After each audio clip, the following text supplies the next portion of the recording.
Class 12 West Bengal board political science part 1 international relation. Teacher doctor Dilip Kumar Jha, fourth cluster विद्यालय बौड़िया हावड़ा।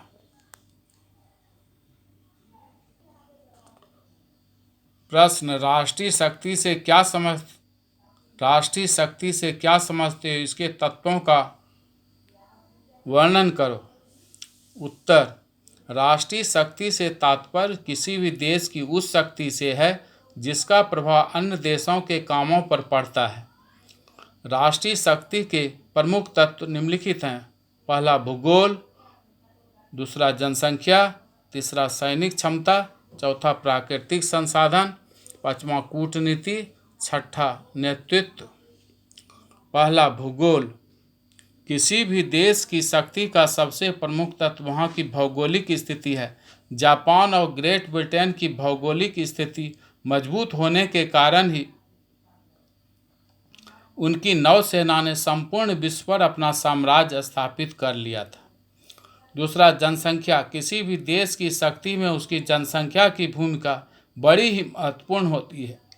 यदि किसी भी देश के पास समुचित जनसंख्या नहीं है तो वह देश कमज़ोर होगा। तीसरा सैनिक क्षमता, राष्ट्रीय शक्ति के लिए सैनिक क्षमता का होना बहुत ही आवश्यक है। अपनी कुशल और मजबूत सैनिक क्षमता के कारण संयुक्त राज्य अमेरिका आज विश्व का सबसे शक्तिशाली देश है। चौथा प्राकृतिक संसाधन, प्राकृतिक संसाधनों की राष्ट्रीय शक्ति में महत्वपूर्ण भूमिका है। अमेरिका प्राकृतिक संसाधनों से संपन्न होने के कारण आज शक्तिशाली देश है। पांचवा कूटनीति, मॉर्गनथाउ ने राष्ट्रीय शक्ति का महत्वपूर्ण अंग कूटनीति को बताया है।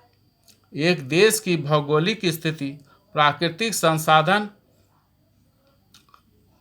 की प्रचुरता, समुचित जनसंख्या, कुशल सैनिक शक्ति बेकार साबित हो सकती है जब तक कि किसी भी देश की कूटनीतिक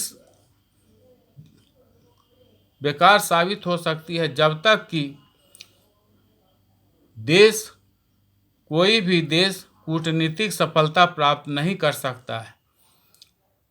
छठा नेतृत्व, नेतृत्व किसी भी देश को शक्तिशाली बनाता है।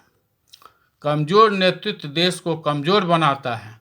इंदिरा गांधी, फिडेल कास्ट्रो ने राष्ट्रीय शक्ति की स्थापना में महत्वपूर्ण योगदान दिया था। सारांश यह है कि आज जो भी देश सैनिक और आर्थिक शक्ति में विकसित हैं वही शक्ति संपन्न माने जाते हैं।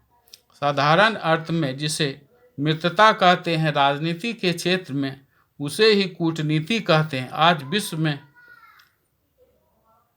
आज विश्व में शक्तिशाली बनाने में कूटनीति की महत्वपूर्ण भूमिका है। सभी छात्रों को ढेर सारी शुभकामनाएं।